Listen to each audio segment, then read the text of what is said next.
Okay guys, so last video we primed the oil pump and we stabbed the distributor using a compression gauge.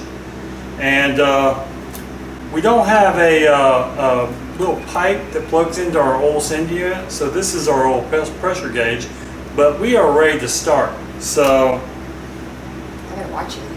It said 3. Yes, he informed me what that meant, but it said 3, so.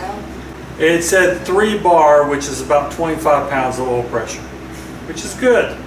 So we have good oil pressure when we are priming it, and we got the distributor in to where we think it's going to start.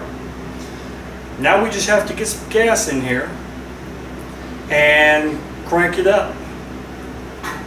Yay! It's so long. So before you forget, like the video, subscribe, and now we'll leave you with other videos we do in the intro while we prepare. But come back because you're going to see what we're going to do.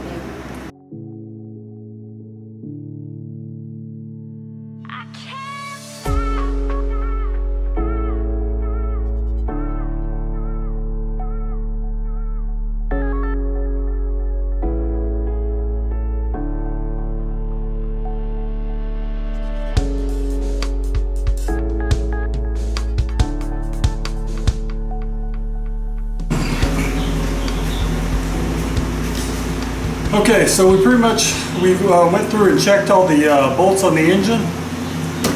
All we have to do is put fuel in it. We've got the timing hopefully somewhat right, and we're getting spark, which is a good thing.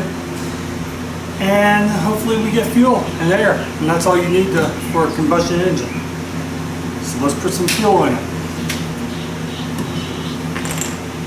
Yeah. Not much of a fan of these new safety cans.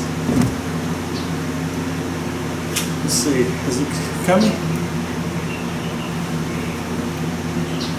I smell it. Is it pouring out down there?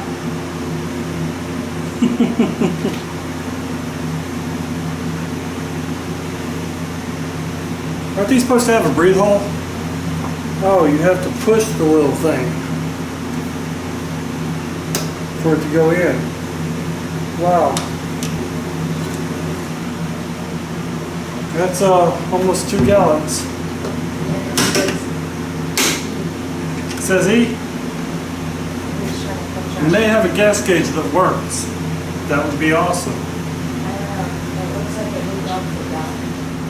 Okay, so here we've got this distributor. This is our #1 cylinder, and when we're stabbing it, we saw that on #1 it was coming over here. Of course, we want that to fire when it's top dead center #1. So we have that set.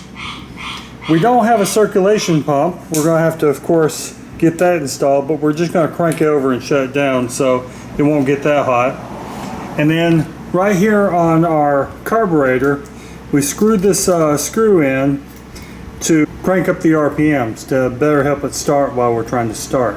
So we cranked it over until we pump fuel into like a water jug, basically prime the fuel line before sticking it on there. The carburetor is primed.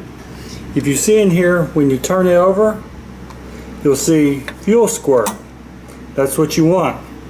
So we think we're ready to start. Okay, babe, give it a whirl.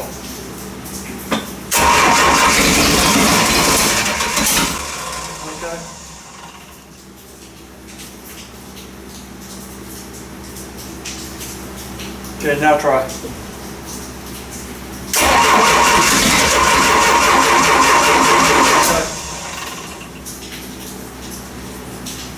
Now try.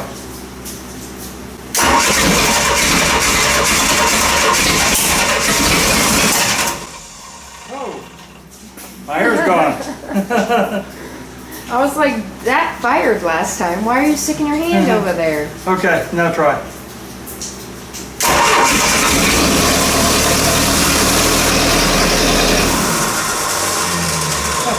That was good. I'm glad we got that. Okay guys, so I was kind of feeling the burn on that. Singed the hair off my hand. I couldn't understand why he was putting his hand there because I just saw it fire. I didn't see it. I was looking at here and looking at there.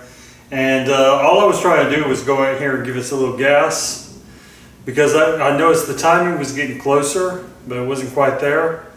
And I think right now we're good enough that we're going to actually now do our circulation pump and our stern drive. We got to get new oil in that. A belt, of course, and I have to wire up the alternator.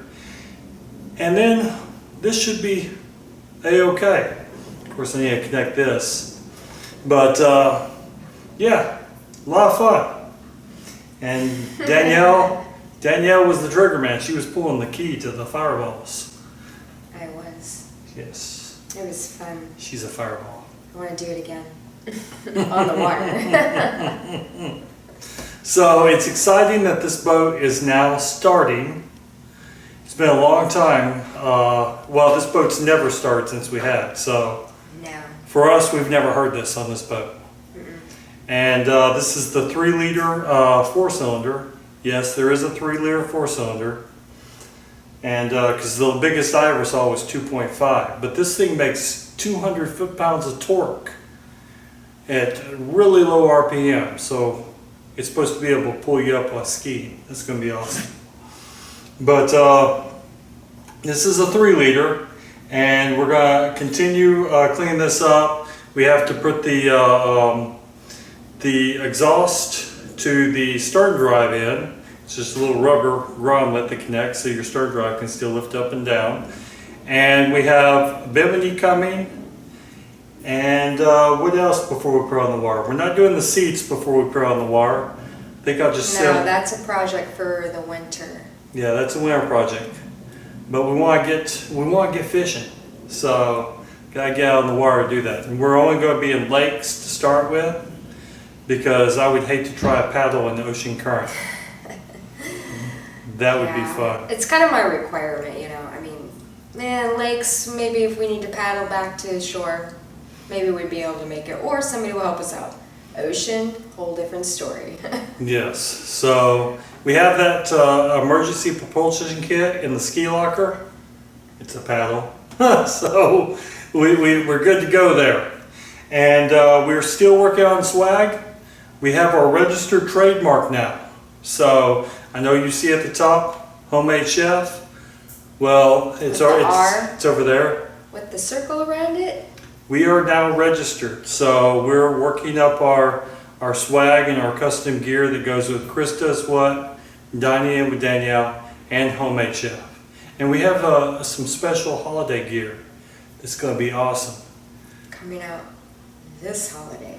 This holiday. Oh, it's cool, so. Also, be sure to check out dininginwithdanielle.com. She is working on a recipe right now. And I'm Mr. Yappy because I'm so excited about that food. Oh, no, he's excited about the engine, but wow. Golly, can he yap a long time? I can. If you like this video, hit that like button. It's right down there. Looks like this. If you like our channel, subscribe. And if you have feedback or whatever on this video, leave a comment down below. And y'all please take care.